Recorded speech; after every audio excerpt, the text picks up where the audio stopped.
Not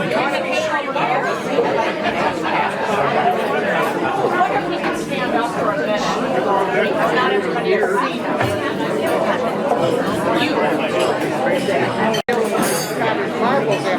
Making it difficult. Good morning, everyone. We're about to start just a couple remarks from my sisters and me. But first, the official lighting of the 100-year-old cake. The cake for a 100-year-old. So, one more time, could we just sing a happy birthday? Actually, we should sing, how old are you? Can we sing happy birthday for Dad one more time? 1, 2, 3. Happy birthday to you. Happy birthday to you. Happy birthday, dear Sam. Happy birthday to you.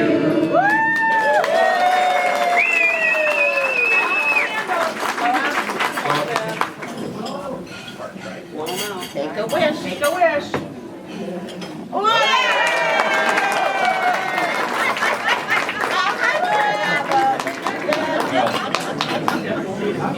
All right.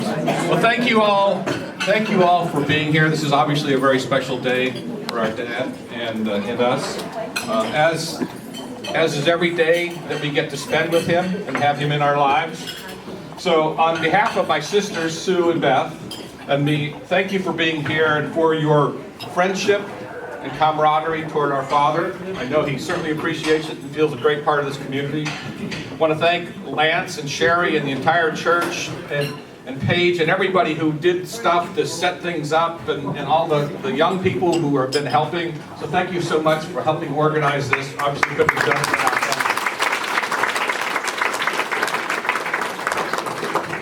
Thanks to one of Dad's grandchildren, Emily, over here on the end, who put together the slideshow.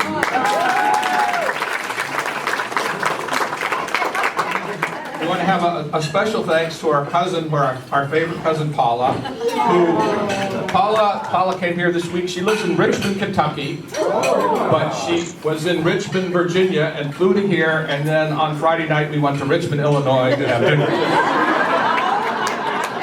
A lot of Richmonds. So, and obviously, thanks so much to my two sisters who really did most of this. I kind of helped here and there, but it was really their doing, and I just pretty much agreed and gave them money. And also to their husbands, or wonderful husbands, Paul and Dave, who are sitting over here. So.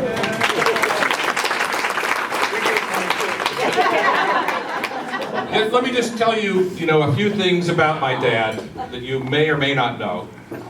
My dad is the hippest 100-year-old that I know. Notwithstanding the fact that he is the only 100-year-old that I know. He is the most patient person that I know. Growing up, I only saw him mad once. And I don't remember why, but I'm sure I must have crossed the line several times and done something pretty extreme, but it was only once. So he has all that patience. He has a big heart and a lot of compassion. In 1968, Dad was elected the president of the Band Boosters organization here, and they're preparing in the summer for I think it was called the Roundup. I don't even know if that still happens, but a big event, competition. A lot of bands came here, and he was preparing for that, and I was out in the car in the rain, and I ran into a truck that had the tailgate down and took the car out about less than a week before the Roundup. My dad, he didn't get mad, make sure I was okay, but I could tell he was really stressed out about how he was going to do all this stuff for the Roundup. So his heart and compassion came through then, and I learned a great lesson about driving and how to be a better person. My dad has a lot of courage. We moved from Pennsylvania to Kenosha in 1966. And he had to have the strength and courage to take that adventure, to move his whole family here with really not knowing what was going on. So, strength and courage. They're out in California, there are these very tall redwood trees, right? But what most people don't know is they have a very shallow root structure. But what they do in order to remain upright is that the roots intertwine together and their strength comes from the bottom. And so they have this very strong base. Now, those of you who knew our mom, you know she was very outgoing. Yeah, very, you know. And Dad was the very steady one. So when Mom swayed at the top like those trees, Dad and his patient strength was at the base, holding us down.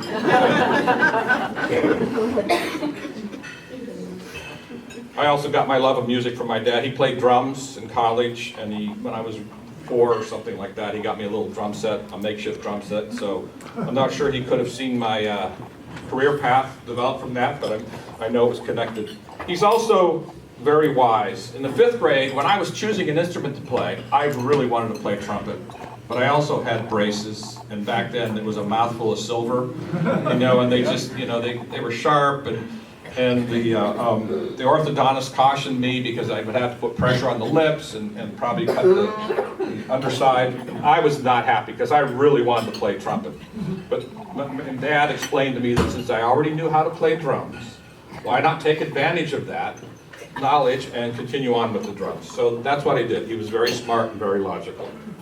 So he has many wonderful attributes, among them heart, brains, and courage. But what Dad doesn't have is a commendation. So I feel a little bit like the Wizard of Oz. So what I'd like to do now is to present to him a commendation from the mayor of this great city.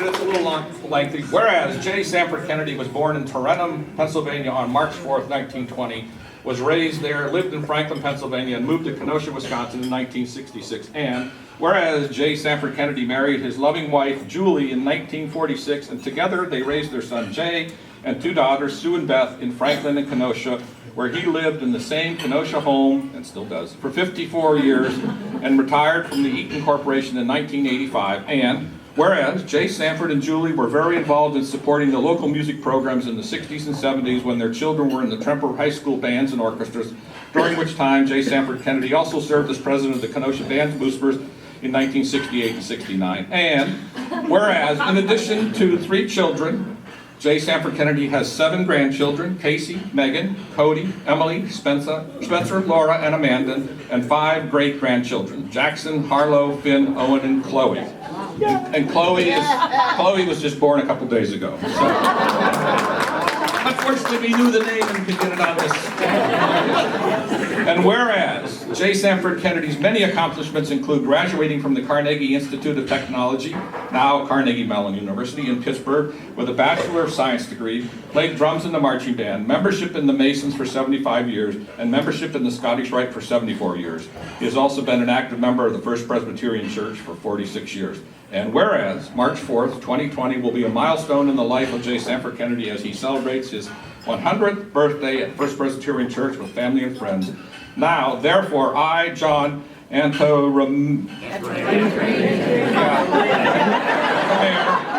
mayor of the city of Kenosha, do hereby congratulate J. Sanford Kennedy on the significant occasion of his 100th birthday and take this opportunity to extend my heartfelt best wishes, continued health, and happiness.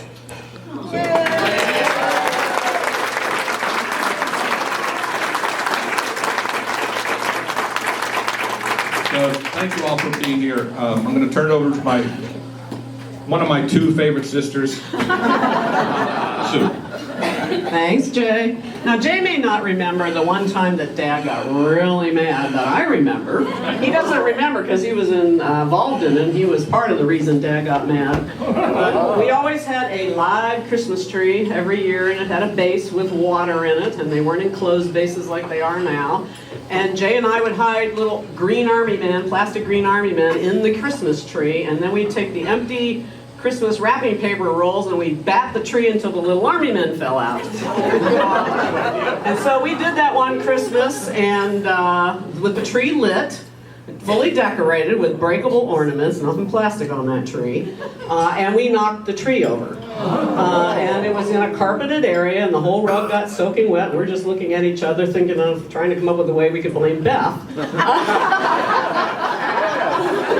which Jay and I tried to do from time to time. And when Dad got mad, he hardly ever got mad. But when he got mad, you knew you were in big trouble. That was the maddest I've ever seen Dad, was when Jay and I did that.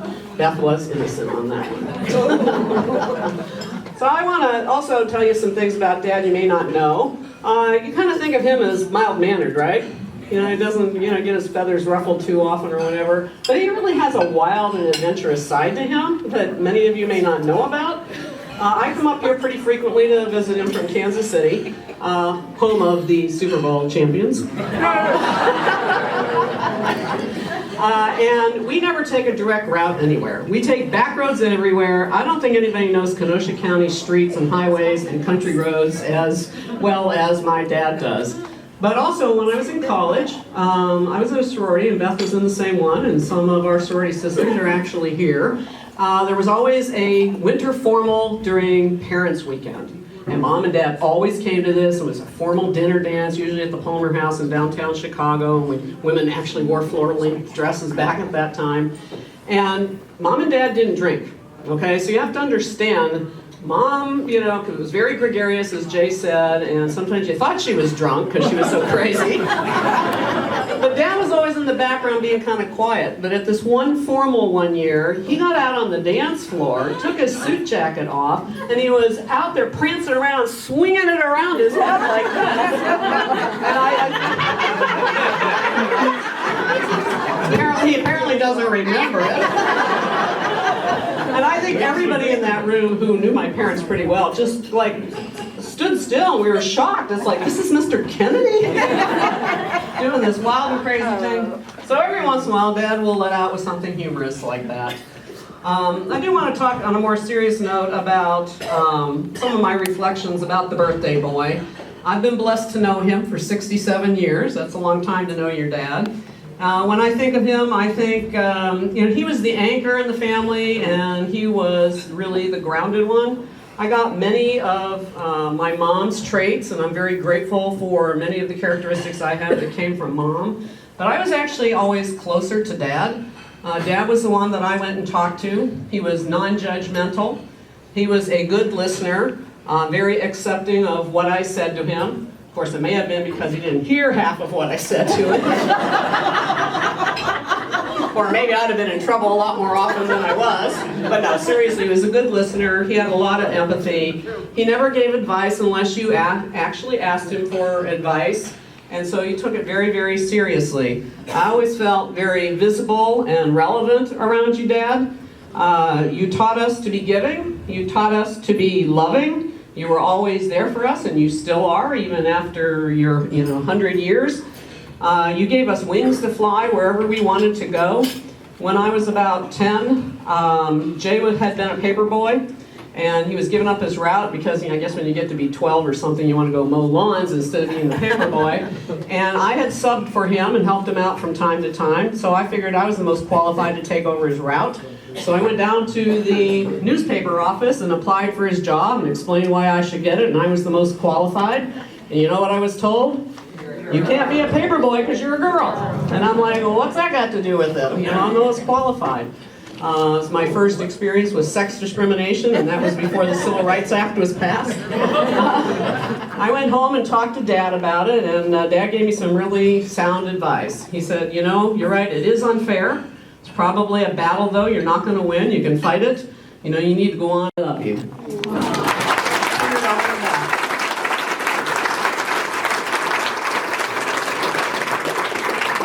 I'm Beth, the youngest, and his favorite child.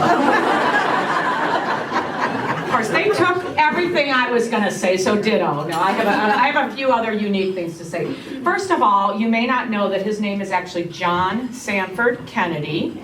He goes by his middle name, Sanford. Also, sometimes people call him. It's interesting listening to people sing happy birthday because everybody said San, but some people call him Sanford, some people call him Sam. My mom used to call him Sam quite a bit. I think he goes by his middle name, as do, ironically, my brother and sister, and I also all go by our middle names, because his father was John F. Kennedy.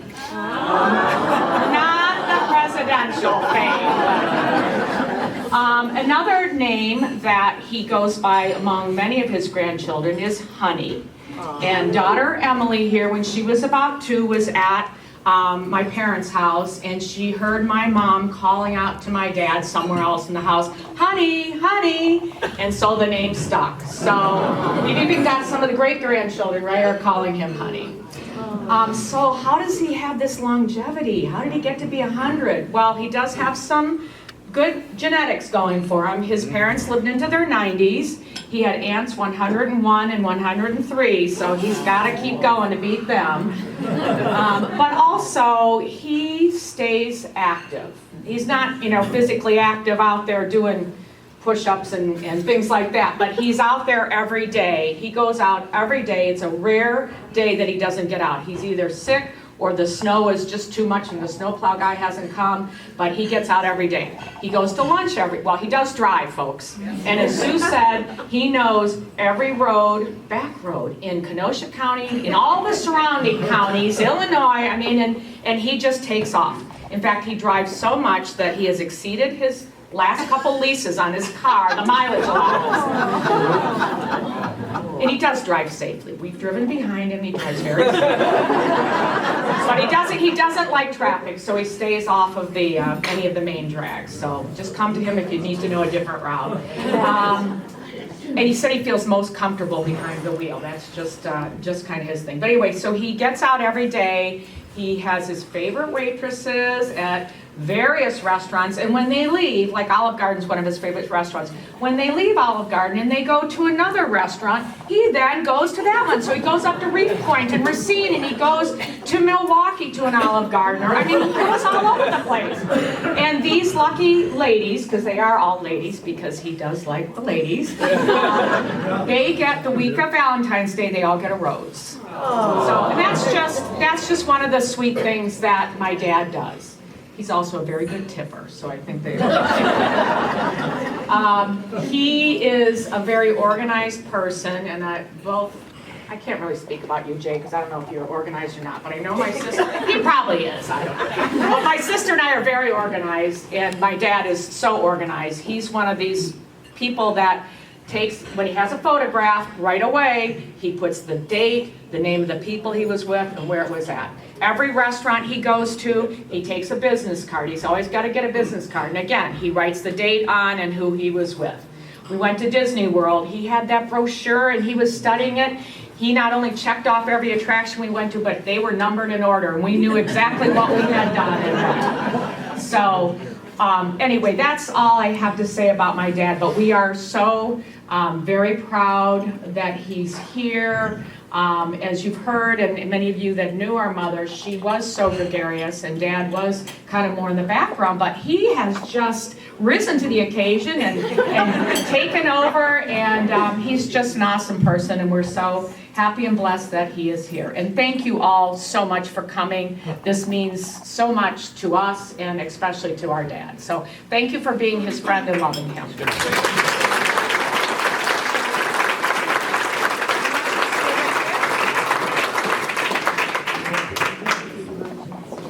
You can sit.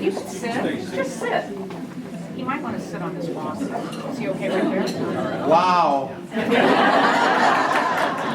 I'm overcome. I can't believe this, but they haven't left me much left to say. I'm so appreciative that everybody came today to help me celebrate. A lot of the people that are here are my friends who are not members of this church, but I appreciate everybody coming. You already know now that I have 7 wonderful grandchildren and 5 great-grandchildren, and I'm blessed to have all of them. They've all been very successful. We joined this church in 1974, and we've been here, of course, a long time. I lost my Julie in 2005, but we go on. I appreciate all of the hard work that my family did for this wonderful celebration. And I appreciate all the help that Sherry Unfunny and her team helped, as well as what Lance and Jenny have helped as well. As it was said, I was born in Tarentum, Pennsylvania, and after I graduated from college, I moved north to Franklin, Pennsylvania, to my first job.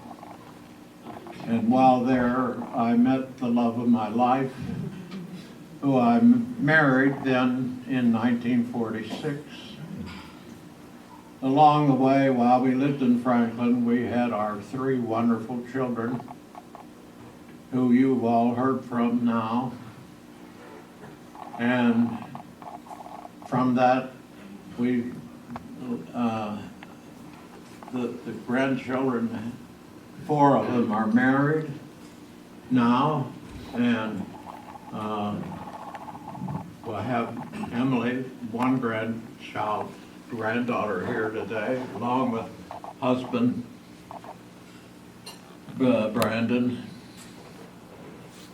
I wished I could remember all the things I was going to say.